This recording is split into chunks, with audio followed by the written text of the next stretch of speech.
Hello दोस्तों, कैसे हैं आप लोग। आशा करते हैं कि आप सब बहुत बढ़िया होंगे और अपने अपने घरों में पढ़ाई कर रहे होंगे। आज हम लोग जेपीएससी क्लास का जो सिलेबस है, जेपीएससी में आने वाला जो समय में जो परीक्षाएं होने वाली है, उसके हिसाब से हम लोग मुंडा शासन व्यवस्था के बारे में पढ़ेंगे। तो मुंडा शासन व्यवस्था हम लोग पढ़ेंगे, उससे पहले हम लोग जान लेते हैं कि मुंडा आखिर है कौन। मुंडा जनजाति, आप लोग जानते हैं कि झारखंड में कुल 32 जनजातियां हैं। अभी अभी कुछ जनजातियां और भी शामिल किया गया है, पर अभी उसको अधिसूचित नहीं किया गया है। तब तक जो भी अधिसूचित जनजाति हैं, हम लोग उनके बारे में, उनके शासन व्यवस्था के बारे में पढ़ेंगे। आज हम लोग मुंडा शासन व्यवस्था के बारे में पढ़ रहे हैं।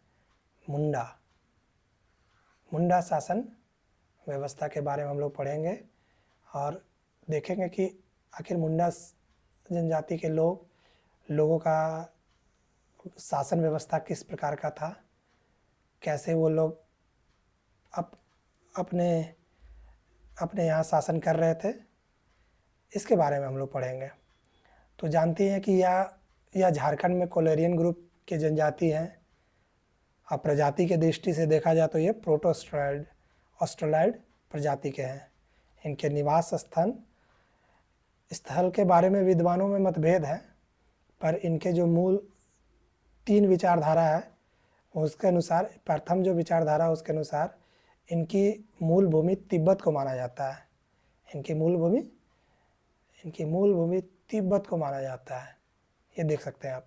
और दूसरी विचारधारा के अनुसार ये भारत के दक्षिण पश्चिम से चलकर आर्यों के दबाव में, पहले तो ये मध्य प्रदेश में बसे, उसके बाद ये झारखंड में इनका प्रवेश हुआ। और एक अन्य विचारधारा भी है। अन्य विचारधारा के अनुसार कहते हैं कि कुछ लोग कि ये दक्षिण पूर्वी से आए, दक्षिण पश्चिम नहीं, दक्षिण पूर्वी से आए और झारखंड में प्रवेश किया तथा असुर जनजाति को पराजित कर उनके निवास स्थल झारखंड पर अधिकार कर लिया। अब देखते हैं कि मुंडा अपनी भाषा को क्या कहते हैं। इनकी भाषा जो है, हम लोग जानते हैं इनकी भाषा को मुंडारी कहा जाता है। मुंडारी इनकी भाषा है और ये भाषा जो है वो किस परिवार से आता है, ये ऑस्ट्रो एशियाटिक भाषा परिवार के अंतर्गत आती है। मुंडा अपनी भाषा को क्या कहते हैं, होड़ो जगर कहते हैं। होड़ो जगर ये अपनी भाषा को होड़ो जगर कहते हैं। मान लीजिए झारखंड में कहाँ रहते हैं, तो ये झारखंड में रांची, खूंटी, हजारीबाग, गुमला, सिमडेगा और गिरिडीह देख सकते हैं, गिरिडीह, सिंहभूम तथा संथाल परगना में भी रहता है। हम मुंडा गांव में 3 विशेष स्थल होते हैं। 3 विशेष स्थल कौन कौन से हैं? पहला तो सरना एक विशेष स्थल है इनका। ये सरना में क्या है, इनके ग्राम देवता यहाँ निवास करते हैं। ग्राम देवता इनके निवास स्थल को सरना कहते हैं। और एक अखड़ा है, यहाँ पे पंचायत की बैठक होती है। रात्रि में युवक युवतियाँ यहाँ पे जमा होकर नाचते गाते हैं। फिर एक शासन बहुत इम्पोर्टेंट है दोस्तों। शासन या एक समाधि स्थल है।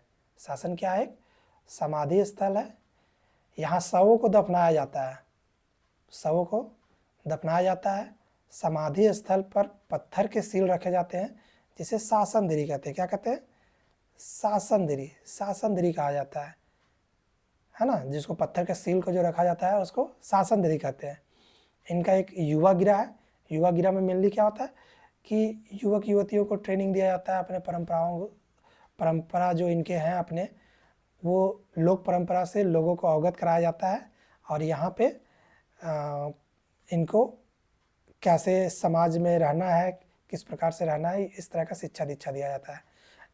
अब देखिए, झारखंड में जब मुंडाओं का प्रवेश हुआ तो आजीविका के लिए वनों को साफ सुथरा कर कृषि कार्य करने लगे और अस्थायी निवास के रूप में स्थापित हुए। पहले ये घुमक्कड़ किस्म के लोग थे, लेकिन बाद में ये अस्थायी निवास के रूप में स्थापित हुए, है ना। तो ये अस्थायी निवास होने के लिए क्या किया ये कि एक जंगलों को साफ सुथरा करके अपने खेतों का निर्माण किया।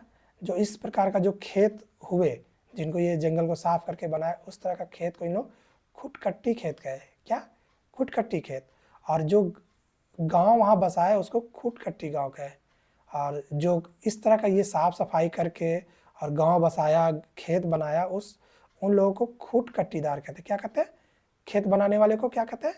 खुटकट्टीदार कहते हैं। और खूंट का क्या मतलब हुआ? खूंट का मतलब हुआ एक परिवार। हम लोग भी कहते हैं खूंट का क्या मतलब हुआ? एक परिवार। और उस समय के जो प्रशासनिक व्यवस्था, क्योंकि धीरे धीरे गांव इनका बड़ा होने लगा, तो ये लोग आपस में जब आपको पता है कि जब गांव बड़ा होता है तो आपस में विवाद बढ़ता है, और उस तरह फिर आपस में ये प्रशासनिक व्यवस्था बनाते हैं। तो शुरुआत में जो ये एक व्यवस्था बनाए थे उसका नाम था खुटकट्टीदार व्यवस्था। क्या था? खुटकट्टीदार व्यवस्था। इस व्यवस्था में प्रत्येक खूट के लोग थे वो अपने जंगल, इनका अपना अपना जंगल होता था, उनको साफ करके जमीन, उसका जमीन का मालिक भी यही होते थे, इनका एक अपना जंगल भी होता था। जनसंख्या बढ़ने के कारण जगह की कमी होने लगी तथा खुटकट्टीदारों ने आसपास में ही नए नए गांव बनाने लगे।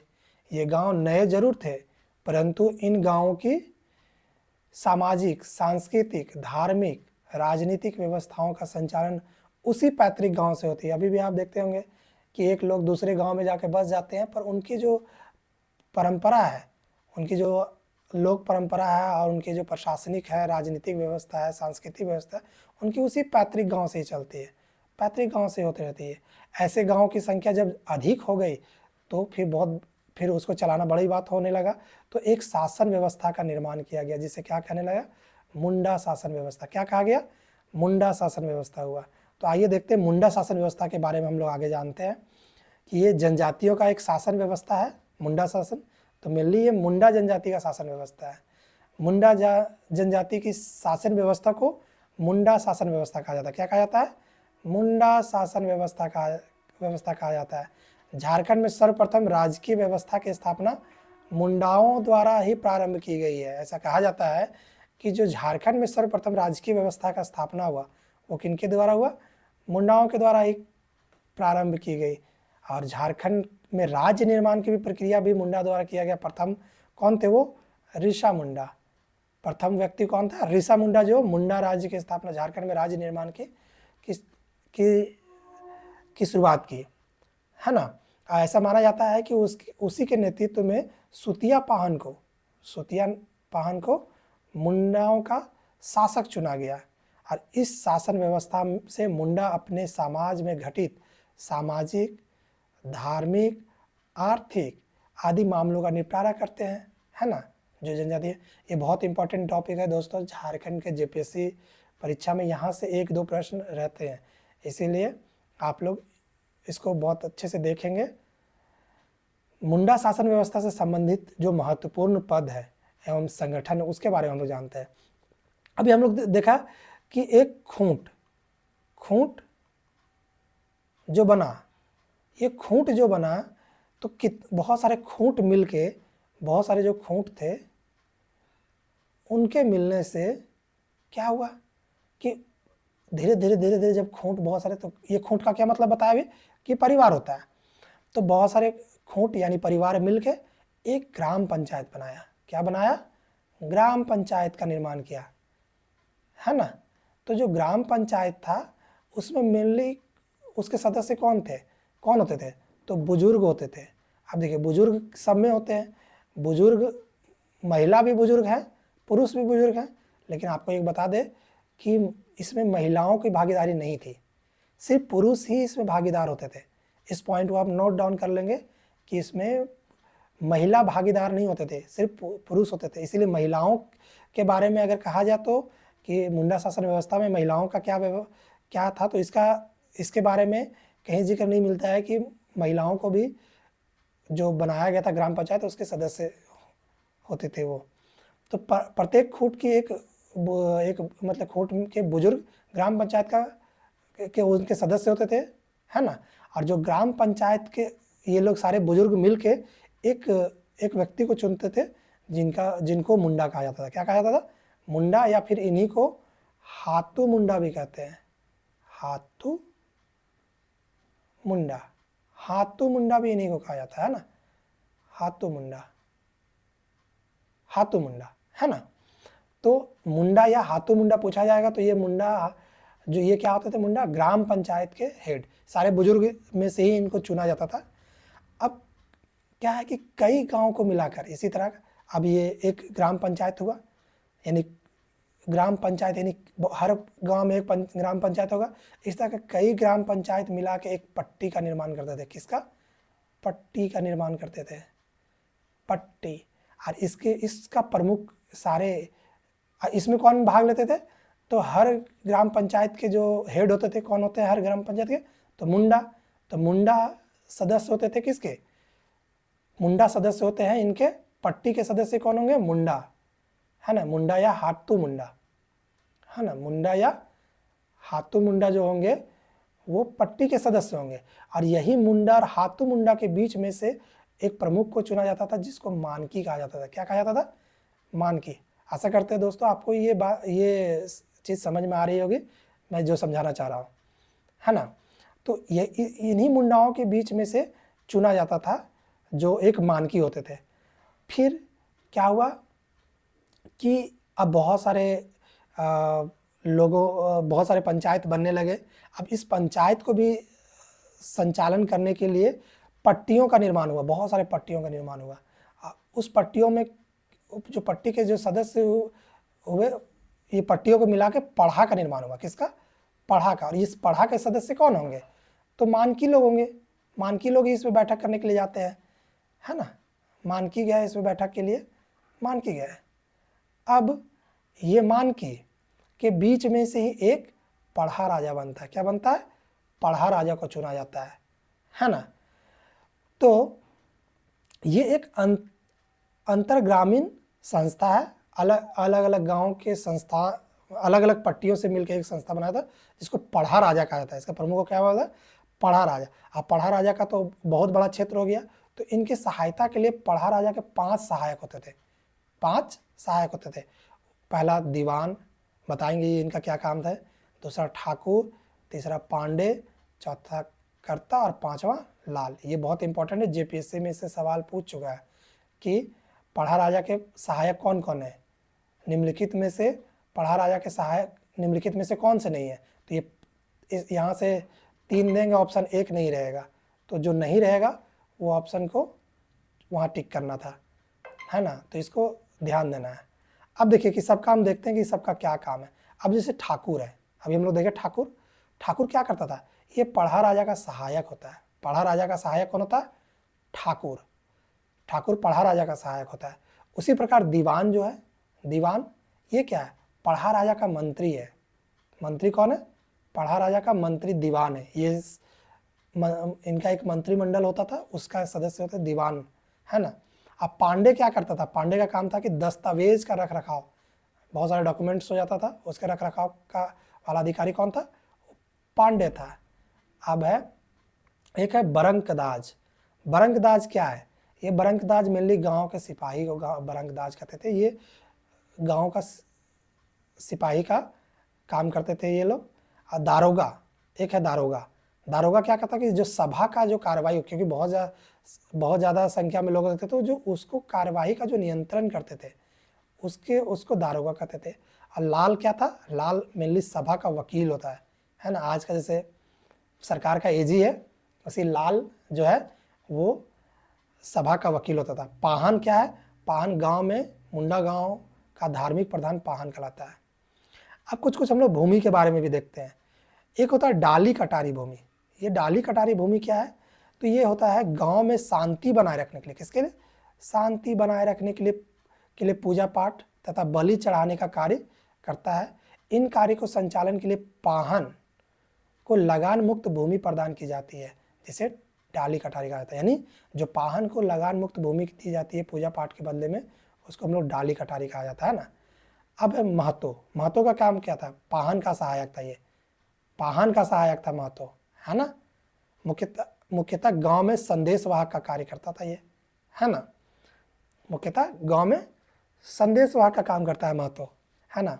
देखेंगे महतो का अलग अलग जो जनजातीय व्यवस्था है, शासन व्यवस्था, उसमें अलग अलग रोल है। लेकिन यहाँ पे जो है याद रखना है कि मुंडा शासन व्यवस्था में महतो जो है वो संदेश वाहक का काम है, और साथ ही ये पाहन का सहायक है। अब एक भूत खेता, ये भूत खेता किस लिए होता था? ये भूत प्रेत के प्रकोप से बचाने हेतु पाहन द्वारा विशेष पूजा की जाती है ना। इस हेतु पाहन को अतिरिक्त भूमि, यानी जो डाली कटारी भूमि के अतिरिक्त भूमि जो प्रदान की जाती थी उसे भूत खेता कहा जाता है। यानी ये भूत, गांव में जो भूत प्रेत के प्रकोप से बचाने के लिए पाहन को भूत खेता एक दिया जाता था, जिससे गांव में भूत प्रेत का प्रकोप नहीं हो। उसी से जो होता था उपज, उसी से वो पूजा का व्यवस्था करता था। इसकी उपज या आय से भूत प्रेत की पूजा व्यवस्था का संचालन किया करता था। अब एक पुजार या पनभरा, ये भी पाहन का सहायक है। महतो भी पाहन का सहायक है, साथ में पुजार और पनभरा भी पाहन का सहायक है ना। पाहन का सहायक, इस बात को ध्यान दें। यानी पाहन का दो सहायक हो गए, एक महतो और एक पुजार या पनभरा। पुजार को ही पनभरा भी कहते हैं, है ना।